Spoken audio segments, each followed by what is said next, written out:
Hello guys, welcome to this video. So in this video we'll create a progress bar or a booster bar or it also looks like a thermometer. So on clicking this button, this red thing will just boost up. So we'll create this in Flutter.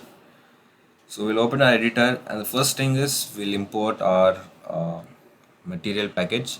Then we'll create our main method and we'll write our run app function.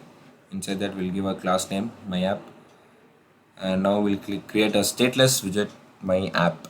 So the default things, material app widget first, then we'll have a home attribute, home property, and we'll give a scaffold, and inside that first we'll give a app bar. So app bar widget is there and we'll give a title to it, then we'll give a text. Let's name this booster or booster. So we'll run this first.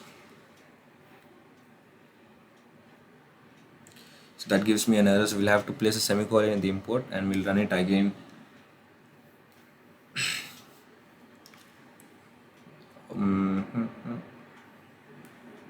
So it didn't load up, so we'll hot reload it. So we got our app bar. Now we'll give it a color. Let's give it orange color. We'll run this again. So we got our orange color app bar.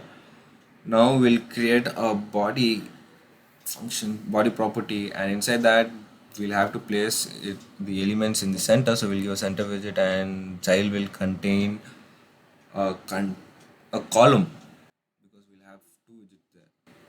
So first widget will be a container where the red thing will boost up a container, and the container will have a height of 600 and let's say width of 100. We'll give it a color to see where the container is placed. So we'll save and run it so we can see our container there. Now we'll give a material button,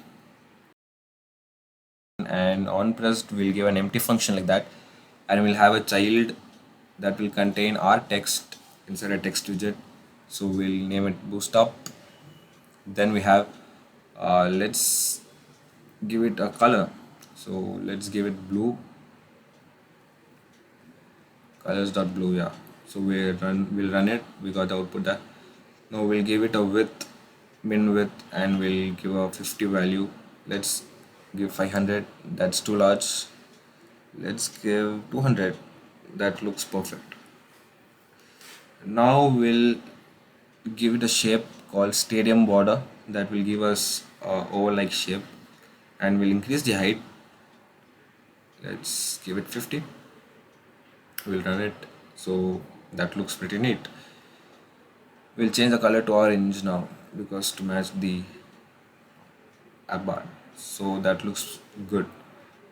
Now inside the column widget, in the first line we'll give the main axis alignment and we'll give some spacing around it with a space around, and we got the space there.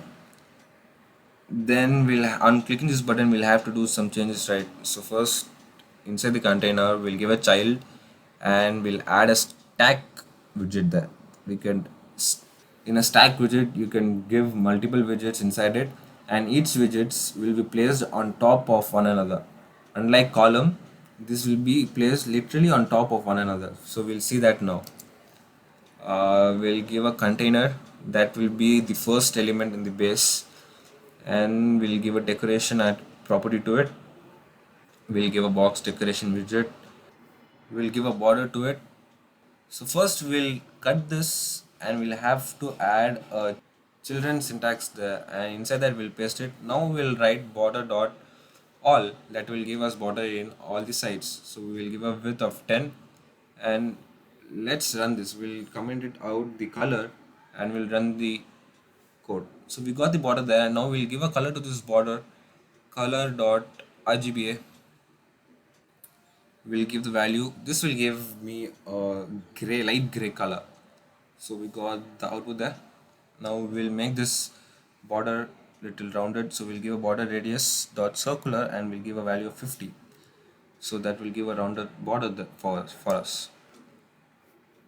Next, we'll have a special widget called fractional sized box. We'll have to give it outside the container, yeah. So we'll have a fractional sized box. It's a special widget in Flutter. It has a height factor, and the values in that will be from 0 to 1. So if we give 0.5, it will cover the 50 percentage of the area. Next, we'll give a child and we'll add a container widget to it. Now we'll give a decoration attribute and we'll give a box decoration. We'll add a circular radius to the fractional sized widget. We'll give a border radius and that will have a circular border radius dot circular 50, same as the above. Now we'll give a red color to it and now we'll run and see. So it gives us a 50 percentage red color area. If we make it 2, it will give us 20 percentage of the total area. If we will give it 5. So next, on pressing this button, the value should change. So first we'll make this class as a stateful class, because when we change the value inside the app, we'll have to give a stateful class. Now we'll give a variable to it which will change on pressing the button. Let's say val value. Now this value should contain a default value first. So in the first line of the class, we'll give a double value is equal to 0.0. So first it will be 0.0. Now let's run and see this. So we got the output. We don't see any red color thing there. So on pressing this button, we'll have to change the value, right? So we have on pressed function there. Inside the function, we'll increase the value of val by 0.1. So 10% it should increase. So now we'll run and see this. Now we can see that we don't get any output because this is called state management. We'll have to cut this and we'll have to place the value in this set state function, because in Flutter, whenever you change a value, you'll have to assign it in a set state function, then only it will get updated. Now we'll run and see this. We got the output there. Now we'll hot reload this completely and we'll click this button. Now the red color thing is increasing when we press the button. Now we'll give an alignment so that the red color thing starts from the bottom. In this tag, we give this alignment dot bottom center. Now if we run this, on pressing the button, this red color thing will start from the bottom. So it kind of looks like a thermometer or a booster. So whatever you call it, the concept is literally unique here. I hope that you have understood this, and that's it about the booster. See you in the next video.